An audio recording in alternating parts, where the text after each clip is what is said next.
Hello, welcome to Dibs on Blue. My name is Stephanie, and this is my sign name. Today I want to show this game. It's called Terraforming Mars. I want to show how to play it. It's one of my favorite games. I absolutely love it. You can play with 1 to 5 players, and it takes like 90 to 120 minutes to play, somewhere around there. It's kind of a heavy game, I guess, but it's really fun.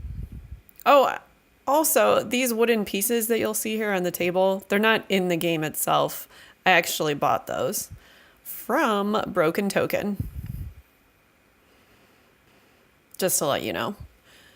But they really help because that player mat that you have for the game, you put all these cubes on there, and what happens is you nudge it, and then you get really irritated. So this wooden tray really is a lifesaver. All the cubes stay in there. The concept is that this takes place in like 2400. So it's way into the future. And people are able to get to Mars. But the planet, it can't really sustain life. So life can't live on that planet. The goal is that every player is connected to a corporation. So they're associated with this corporation, and the corporation has to try to make the planet more comfortable, more habitable. And so it can sustain life. The planet needs 3 things. It needs to increase oxygen. It needs to increase the temperature. And it needs to increase the water, so the oceans. All 3 of those have to be increased, and once they reach their limit, the game is over. Whoever earns the most points is the winner. The game has a first player token, like this, but I have a really cool piece that I got from Broken Token. Looks like a spaceship. The game board has an outside edge called the Terraform rating, or TR. It's basically like your victory point track. But really, it means it's all about your skills on changing the planet, so how well you're able to change the planet. The oxygen meter has a limit of 14, and that's the very max it can go. The temperature has a max of +8. The oceans have a max of 9. There's different kinds of cubes. There's 3 kinds in these little trays I have here. There's copper, that's worth 1. There's silver, that's worth 5. And gold, that's worth 10. You also have your player cubes, which is whatever color you're playing. Of course, I'm blue. There's a white cube here, and you can use those white cubes for keeping track of the oxygen and the temperature and the generation. But again, I have cool pieces from Broken Token.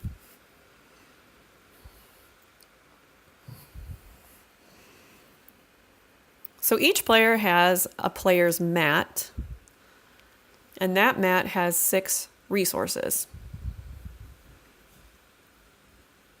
There's mega credits, which is basically money.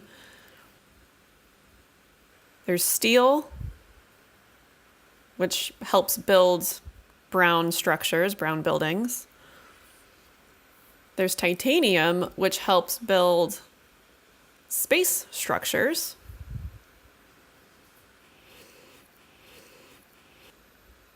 There's plants, power, and heat.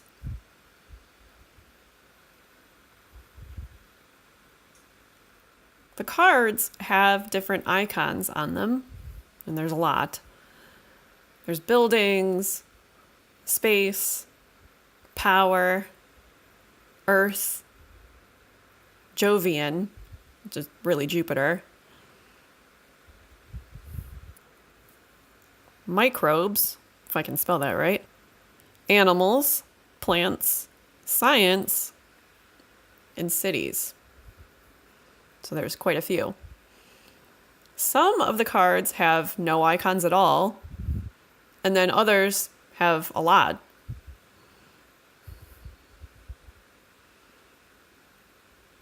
If a card has a red tag on it, so a little triangle on it, it means that's a corporate era card. It's kind of like an expansion to the game. It makes the game longer and a little bit more complicated. So if this is the first time playing, you don't have to absolutely use those. You can just take those out and just set them aside.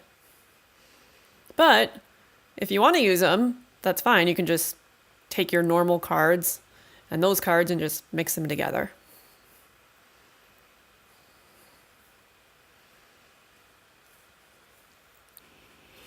There are 3 different kinds of cards. There's red cards that are event cards, green cards that are kind of just like normal cards, and then blue cards are continuous and they can help you throughout the game. And I can explain that later.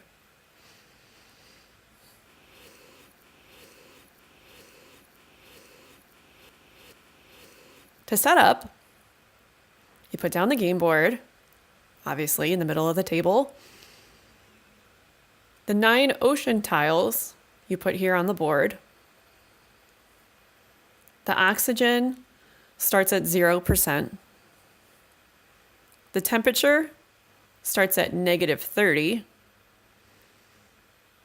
And the generation track starts at 1.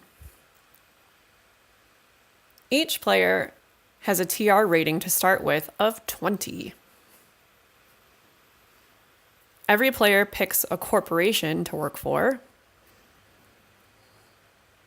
The game has starting corporation cards, and you can use those if you have like no idea how to play and it's your first time playing. So those are really easy. If you already know the game though, you're like, yeah, I got this. You can use the normal corporation cards. So you pick 2 of those normal ones, and then you have to pick one. You're like, I guess I'll pick this one. You start at 1 for each resource. And then your corporation might give you some starting resources as well.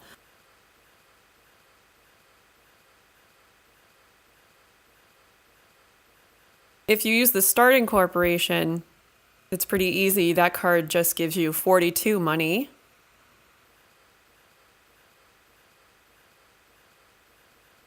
And then other corporations, the normal ones, can give you, for instance,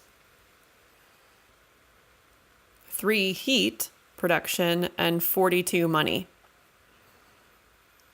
They're all different. So now every player gets 10 cards. If you start with the starting corporation, the beginning one, you get to keep all 10 for free. If you have a normal corporation card, you have to look at your 10 cards and then decide which ones you have to keep and which ones you don't keep. If you decide to keep a card, if you're like, I really want that one, then you have to pay 3 money. Every card, you have to pay 3 money. So if you are looking at all your cards and you're like, I really want all of these, then you have to pay 30. End of story. A normal corporation card has a little tiny box on it and it explains what to do. If you do that during the game, it helps you. It's kind of like an advantage. I can't spell that either. Advantage. So during the game, you can get good things. And if it goes around and it comes back to you and everyone passes, then it's a new generation. Basically, it's all about changing this planet, right? Which would take a really long time. So if you go around, everyone passes, everyone's done, you move up a generation. Go around again, move up a generation. First, I really want to explain the player's mat. I can explain more about it later, but some of the cards change your resources. So let's go over that. During the game, you really want resources. Each resource has numbers inside this box of each resource, and you use your colored cubes inside that box, and it helps remember like how much of that resource you have. You get resources by making them. Well, I mean, producing them, I guess. You don't have a limit of 10 though, like it says in the numbered box. You can go above that. So if you have 11 resources, for example, or 11 production, you put down 2 of your colored cubes. 1 on the 10, and then another one on the 1, which obviously equals 11. If you produce 11 of that resource, then you put down cubes matching that amount, that value. Maybe, 2 silver and 1 copper to equal 11. But, now this is really important. Your money resource always equals that production value plus your TR. So maybe your TR equals 25 and your production value is 11, then you add your TR of 25 to equal how much money you have. You want to produce steel because those cards that have brown building icons, that steel can help you pay for it because steel can be used as money. It helps buy those cards. Each steel is worth 2 money. You want to produce titanium because cards that have a space icon, titanium can be used as money.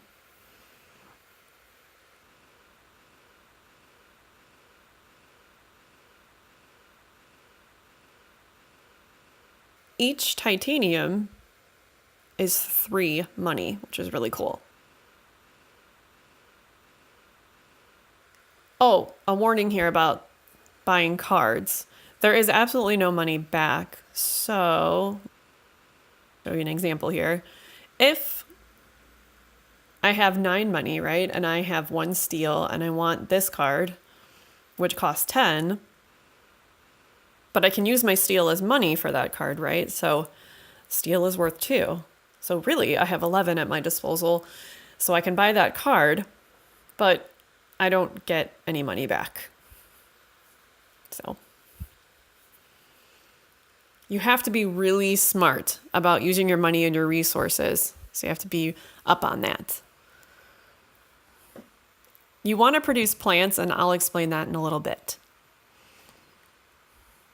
At the end of my turn, look at my player mat, and if I have any power cubes, those become heat. So you move those cubes over into the heat area. Heat is important too, and I'll explain that later. During the game, if any of those things, oxygen, water, temperature, increases, then you get a point because, well, the planet is changing and it's becoming more comfortable for human life. So you'd move your TR rating up the track. You earn a point. But only up to the limit of those 3 things can you earn points. Above their limits, you can't. So, for instance, oxygen has a limit of 14%, and that's the limit. That's the max. You can't go above that. So, you wouldn't be able to earn a point for going at 15. If your oxygen rating goes to 8, you can increase the temperature of the planet too. So that means you earn 2 points.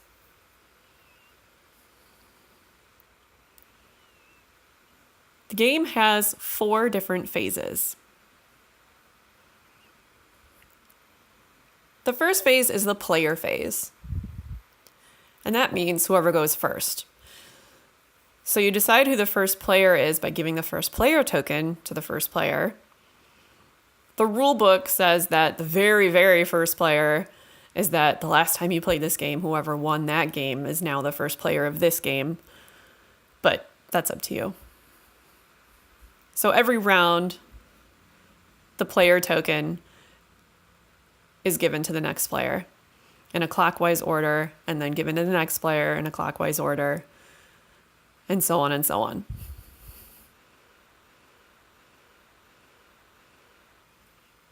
The second phase is the research phase. Each player gets 4 cards, and they have to decide which to keep or which not to keep. It's kind of like during that setup phase where each player has 10 cards and they're like choosing which ones to pay for. Remember, you have to pay 3 money. But, so let's say like we're done setting up, right? And we're ready to play. You don't get 4 cards during this. You have to wait until next time. So this third phase is the action phase. If you're done setting up and you're ready to play, this is where you start. You start in the action phase. Every player has 2 possible actions that they can take. You can just do one action and then you're like, okay, I'm done, and then it's the next player. Or you can do your action and then your other action, and then you're like, okay, I'm done, and it's the next player's turn. Or you can be like, you know what, I don't want to do anything, or maybe you can't, so you pass, and it's the next player's turn. If they pass, and then the next person passes, and then everybody at the table passes, and it's back to you, everyone's passed. So that means that the round is over.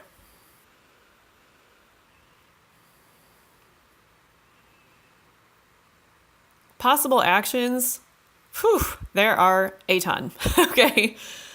So you have to think of which 2 you want to do. The game board has a list of actions, and those are called standard projects.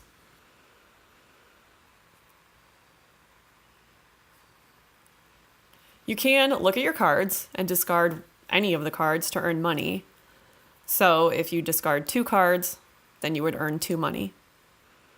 The next one is you can pay 11 and increase your power production. The next one is that you can pay 14 and increase the temperature of the planet and earn a point. The next one is that you pay 18 and you put down a water tile, so an ocean tile, on the board, and you earn a point. The next one is you pay 23 and you put down a greenery tile. But remember, that increases the oxygen too, so you would earn a point for that. The next one, you pay 25 and you put down a city tile on the planet and increase your money production. So that's it. There are some plants on the board, on the hexes, and those mean you earn plant cubes, not increasing your plant production. If there's 1 plant on the hex, you earn 1 plant cube. If there's 2 plants, then you earn 2 plant cubes for yourself. If you put down an ocean tile, you have to put it down on a blue hex. Has to be blue. If another player puts down an ocean tile, and my ocean tile is here, and theirs is next to mine, they earn 2 money. If it goes around and let's say later I put down an ocean tile next to an ocean tile, I earn 2 money. If the board looks like this, and I want to put down an ocean tile, and I slide the ocean tile between 2 ocean tiles, then I would earn 4 money, 2 for each of those ocean tiles I'm next to. If I put down a greenery tile or a city tile, I would put down a cube of my color on top of it. And that just means that I own it. That's my tile.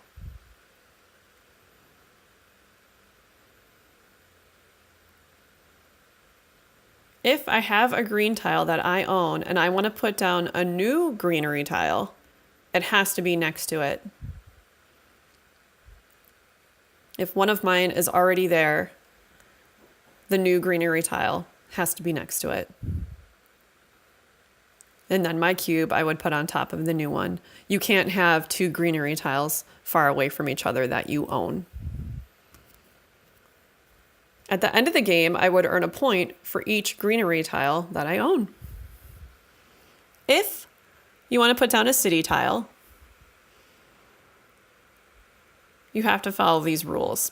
If you see a greenery tile, you want to put down your city tile next to it, because at the end of the game, you earn 1 point if your city tile is next to or surrounded by a number of green tiles. Let's say it's totally surrounded, you would earn 6 points.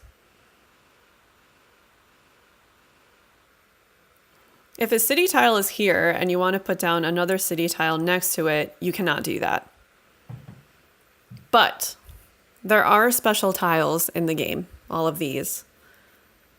There's one called Noctis City, and that's one of those. Some of the cards in the game allow you to put down special tiles on the planet. If there's a normal city on the board, and you have Noctis City, you can scoot it next to another city tile. But if you put down Noctis City on the board, then from then on in the game, other city tiles cannot go next to it. The game board also has this milestone section, and there are 5 goals that you can try to achieve. But there's only a limit of 3 of those being possible to achieve. So the 5 of them that are on the board are, if you have 35 terraform rating, if you have 3 city tiles on the board that you own, if you have 3 greenery tiles on the board that you own, if you have 8 building cards face up in front of you, so you have them, you've played them. And the last one is if you have 16 cards in your hand. If any of those goals, so maybe you've achieved one, you're like, yay! Then you pay 8 and you put down your color cube on the 8. And then you would earn 5 points at the end of the game for whichever milestone you chose to claim. The board also has awards, which are very similar to the milestones. There's 5 of them. So there's a limit of 3 again that you can try to get. But this time, the money that you pay increases each time. If it's the next player's turn and they're like, all right, I'll pay 8, and they reserve one of these awards, and it comes back to me, and I want to reserve an award, then I would have to pay 14, not 8. So the 5 awards are Landlord, which means that at the end of the game, whoever has the most tiles on the board, so whoever owns the most tiles. The Banker, which means at the end of the game, whoever has the most money, production, not cubes, production. The other award is science, so a scientist. And that just means that at the end of the game, whoever has the most science tags on their cards that they have. The next one is thermalist. And that is that at the end of the game, whoever has the most heat cubes, not production. The last one is miner, which means at the end of the game, you have the most steel and titanium. And we're talking about cubes again, not production. If I reserve the landlord, for example, it's at the end of the game and I look at the board and I have the most tiles. I own the most tiles. I'm like, yes, I earn 5 points. But if the other player has more tiles that they own, that player earns 5 points and I only earn 2. So they're first and I'm second. Ugh. So if you have 2 players in the game, it gets even worse. They would earn 5 and I would earn nothing. So you have to be careful. If you reserve an award, make sure you can achieve that.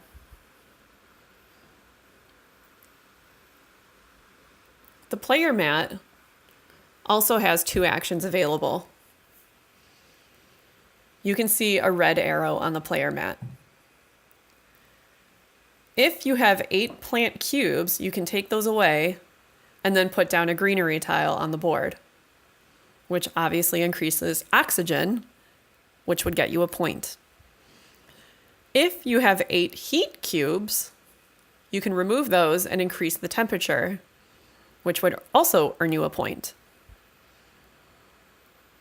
There are other actions on your cards. So if you choose to play a card, you have to pay its cost, but maybe your resources are going to help you out with that.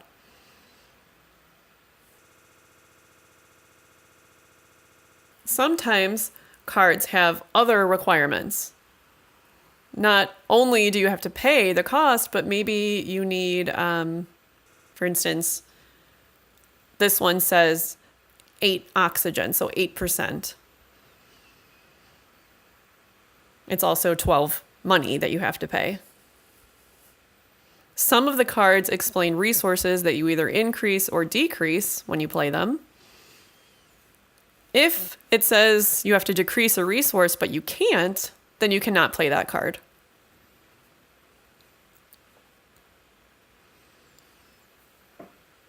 If a card has a red outline on one of the icons, that means you can target and go against another player.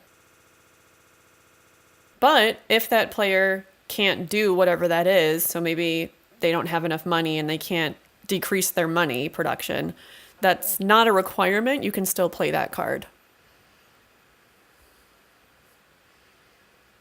If you put down an event card, let me see here. Like this. So event cards are red. They explain what to do on the card. So when you've done that, you just flip it over and you put it next to you. You keep those. If you play a green card, like this, you put those off to the side and they stay by you. The cards you keep, you should stack them like this because then it's really easy to see all the icons. If you play a blue card, so you're like, hey, I want to play this, that also gets moved off to the side and stays by you. But that card could potentially continuously help you throughout the game. Sometimes they have possible actions that you can take. Forevermore, you can choose that action on the card. See the red arrow here on this card.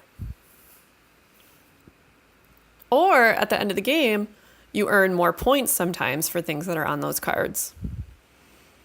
Each blue card is very different. In fact, all the cards are very different. So just read them yourself. If the blue card says action on it, and you're like, hey, I want to do that action, then you take one of your player cubes and you put it on it.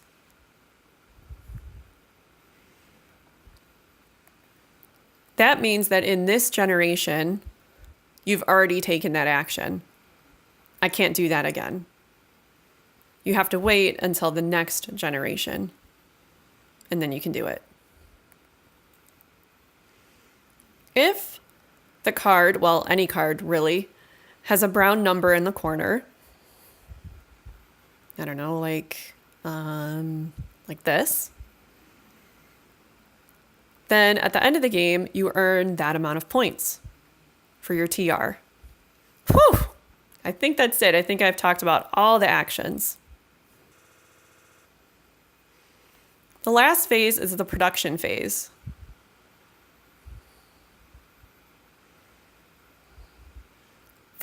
Very first thing, your power becomes heat.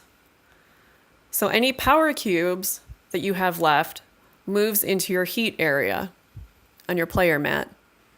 All the players are doing this pretty much at the same time. They're figuring out their resources and their production and how much they earned and putting their cubes on their resources.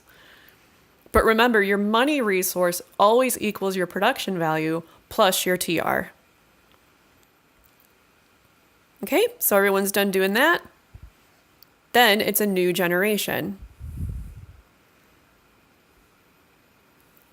Blue cards that have your cube on it from doing that action earlier in the last generation can be removed, and now you can do that action again.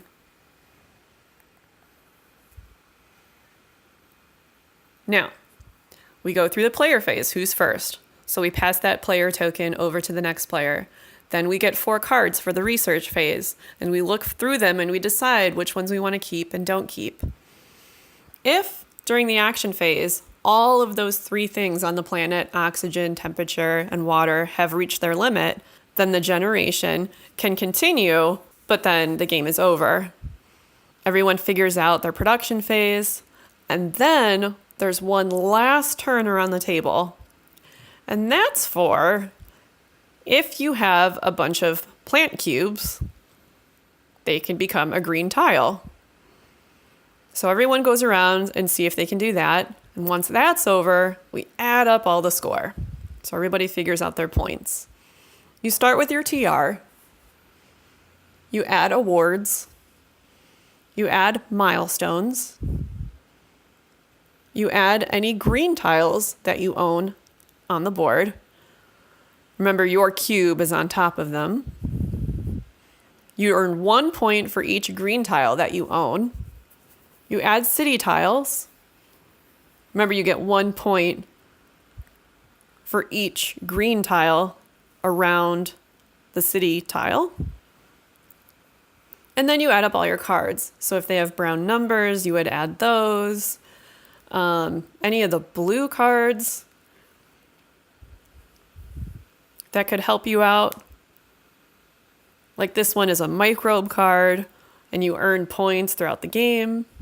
Any event cards, anything that really has a brown number on it, you would add all those up. So all your cards. Whoever have the most points would win. And if there's a tie, whoever has the most money wins. Well, that's it. I think I've explained everything about the game. If you've enjoyed watching, please subscribe and share the link. Thanks for watching. Bye-bye.